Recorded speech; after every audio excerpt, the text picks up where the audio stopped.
एक शांत और रहस्यमयी तालाब की गहराइयों में, जहां सूरज की किरणें पानी को छूते ही सुनहरी लहरों में बदल जाती हैं, वहां जन्म लेती है एक ऐसी नन्ही जान जिसकी आंखें दुनिया को एक अलग ही नजरिए से देखने वाली थीं। ये कहानी है उस जीव की जिसे दुनिया टेलीस्कोप फिश के नाम से जानती है, लेकिन जल लोक की कहानियों में इसे समय का प्रहरी कहा गया है। क्या आप कल्पना कर सकते हैं कि एक ऐसा जीव भी हो सकता है जिसके पास दो विशाल दूरबीन जैसी आंखें हों, जो न केवल पानी के भीतर का दृश्य देख सकें बल्कि आने वाले खतरों का पूर्वाभास भी कर सकें। एक ऐसी मछली जो तैरती तो धीमी गति से है, लेकिन जिसके पास पूरे ब्रह्मांड के रहस्यों को समेटने वाली दृष्टि होती है। कहानी के इस रोमांचक मोड़ पर पहुंचने से पहले मैं आपसे एक सवाल पूछना चाहती हूँ। क्या आपने कभी किसी ऐसी मछली को देखा है जो आपको अपनी आंखों से सम्मोहित कर दे? आप इस मछली के बारे में क्या सोचते हैं? अपनी राय कमेंट्स में जरूर लिखें। इस कहानी की शुरुआत होती है नील मणि जैसे स्वच्छ पानी के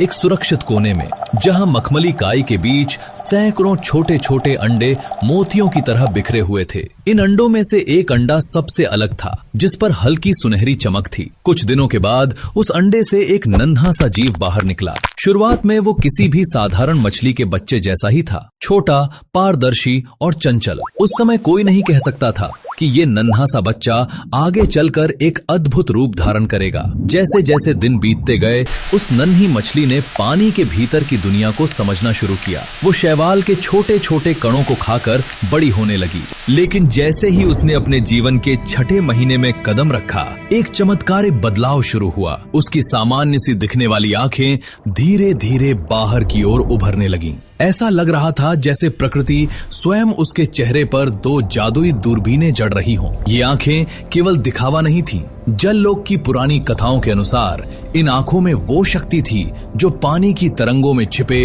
अदृश्य शत्रुओं को देख सकती थी। हालांकि वैज्ञानिक रूप से ये आंखें बहुत संवेदनशील होती हैं और इनकी दृष्टि उतनी तेज नहीं होती जितनी दिखती है, लेकिन हमारी इस कहानी की नायक मछली के पास एक दिव्य दृष्टि थी। वो देख सकती थी कि तालाब के किस कोने में सबसे मीठा भोजन छिपा है और कहां मौत अपना जाल बिछाए बैठी है। जैसे जैसे वो बड़ी हुई, उसका शरीर एक गोल मटके के समान और पंख किसी राजकुमारी के मखमली दुपट्टे की तरह लंबे और लहराते हुए हो गए। उसका रंग गहरा काला था, जो रात के अंधेरे जैसा घना और सुंदर था। वो जब तैरती थी तो ऐसा लगता था जैसे कोई काला साया पानी के भीतर नृत्य कर रहा हो। दोस्तों, इस अद्भुत मछली के जीवन की और भी रोमांचक बातें मैं आपको बताने वाली हूँ, लेकिन उससे पहले अगर आपको ये कहानी पसंद आ रही है तो इस वीडियो को लाइक जरूर करें और हमारे चैनल को सब्सक्राइब करना ना भूलें, ताकि आप इस सफर के अगले हिस्से को मिस ना करें। अब वो नन्ही मछली पूरी तरह से एक युवा टेलीस्कोप फिश बन चुकी थी। उसका मुख्य भोजन पानी में तैरने वाले छोटे कीड़े, जलीय पौधे और कभी कभी पानी की सतह पर गिरने वाले कीड़े मकोड़े थे। लेकिन उसे सबसे ज्यादा पसंद था तालाब की तलहटी में जमी हुई नरम काई और कीचड़ में छिपे छोटे सूक्ष्म जीव। वो अपनी उभरी हुई आंखों से हर चीज को बड़े कौतूहल से देखती थी। उसकी चाल में एक शालीनता थी, एक ऐसा ठहराव था जो केवल उन जीवों में होता है जिन्हें अपनी शक्ति पर पूरा भरोसा हो। लेकिन इस सुंदरता और दिव्य दृष्टि के साथ एक बड़ी चुनौती भी जुड़ी थी। उसकी उभरी हुई आंखें बहुत ही नाजुक थीं। तालाब में मौजूद नुकीले पत्थर या टहनियां उसके लिए जानलेवा साबित हो सकती थीं। उसे हर कदम या कहें कि हर लहर पर बहुत संभल कर चलना पड़ता था। एक दिन जब वो तालाब के एक पुराने और सुनसान हिस्से में भोजन की तलाश कर रही थी, उसने पानी की सतह पर एक अजीब सी हलचल देखी। उसे अपनी दिव्य दृष्टि से आभास हुआ कि ऊपर आसमान में कोई बड़ी मुसीबत मंडरा रही है।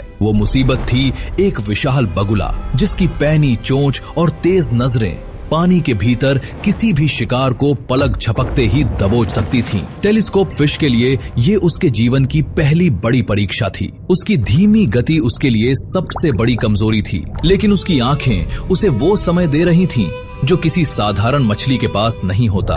उसने देखा कि बगुले की परछाई पानी पर स्थिर हो गई है, जिसका मतलब था कि वो हमला करने ही वाला है। जैसे ही बगुले ने अपनी बिजली जैसी तेज चोंच पानी में डाली, हमारी टेलीस्कोप फिश ने एक जादुई गोता लगाया और एक बड़ी सी चट्टान के नीचे छिपे दरार में जा घुसी। बगुले की चोंच पत्थर से टकराई और वो खाली हाथ रह गया। ये इस मछली की बुद्धिमानी और उसकी आंखों का ही कमाल था। पर खतरा अभी टला नहीं था, क्योंकि इस तालाब में केवल ऊपर से ही नहीं बल्कि पानी के भीतर से भी शत्रुओं का घेरा था। क्या वो उन शत्रुओं से बच पाएगी? क्या उसकी आंखें उसे उस बड़े खतरे से बचा पाएंगी जो पानी की गहराई में उसका इंतजार कर रहा है? पत्थरों की उस तंग दरार में छिपे रहकर उसने मौत को बहुत करीब से देखा था। उसकी सांसें तेज थीं और उसके मखमली पंख थरथरा रहे थे। बगुले के जाने के बाद भी वो काफी देर तक वहीं दुबकी रही, क्योंकि जल लोक का नियम है कि यहाँ सावधानी ही जीवन है। धीरे धीरे समय बीता और हमारी ये टेलीस्कोप फिश अब उस जलाशय की सबसे अनुभवी निवासियों में से एक बन गई थी। उसका शरीर अब और भी अधिक भारी और राजसी हो गया था। उसकी आंखों का घेरा इतना बढ़ चुका था कि वो अपने पीछे आने वाली हल्की सी आहट को भी पहचान लेती थी। भोजन की तलाश में वो अक्सर जलाशय की निचली परतों में जाती, जहां वो मीठे पानी के घोंघों, छोटे झींगों और पानी में सड़ने वाली वनस्पतियों को बड़े चाव से खाती। उसे कीचड़ को कुरेदना बहुत पसंद था, क्योंकि वहीं उसे वे सूक्ष्म पोषक तत्व मिलते थे जो उसकी आंखों की चमक को बनाए रखते थे। जैसे जैसे वो वयस्क हुई, उसके जीवन में एक नया मोड़ आया। काल्पनिक लोक की मान्यताओं के अनुसार कहा जाता है कि एक टेलीस्कोप मछली जब अपनी पूरी प्रौढ़ावस्था में पहुंचती है तो उसकी आंखों के भीतर एक नीलमणि जैसी चमक पैदा होती है, जो केवल रात के सन्नाटे में दिखाई देती है। इसी चमक के कारण उसे तैरता हुआ तारा भी कहा जाने लगा। लेकिन इस चमक की अपनी कीमत थी। जहां ये उसे अंधेरे में रास्ता दिखाती थी, वहीं ये पानी के भीतर रहने वाले शिकारी जीवों को भी आकर्षित करती थी। इस मछली के लिए सबसे बड़ा खतरा अब केवल आसमान से नहीं, बल्कि पानी के भीतर रेंगने वाले काले जल सांपों से था। ये सांप बहुत चालाक होते हैं और मछली की धीमी गति का फायदा उठाकर उस पर हमला करते हैं। एक बार एक विशाल जल सांप ने उसे चारों ओर से घेर लिया था। सांप की फुर्ती और टेलीस्कोप मछली की सुस्ती के बीच एक घातक मुकाबला शुरू हुआ, लेकिन यहाँ उसकी जादुई दृष्टि ने उसे बचा लिया। उसने सांप के हमले के कोण को पहले ही भांप लिया और ऐन वक्त पर अपने शरीर को एक तरफ झुका लिया, जिससे सांप एक सख्त पत्थर से जा टकराया। दोस्तों, प्रकृति का ये संघर्ष और इस अद्भुत मछली की हिम्मत देखकर क्या आपको नहीं लगता कि हर छोटे जीव के पास अपनी एक महागाथा होती है? यदि आप इस जादुई सफर का आनंद ले रहे हैं तो अभी इस वीडियो को लाइक करें और हमारे चैनल को सब्सक्राइब करें, क्योंकि आपकी एक प्रतिक्रिया हमें ऐसी और भी अनकही कहानियां लाने की प्रेरणा देती है।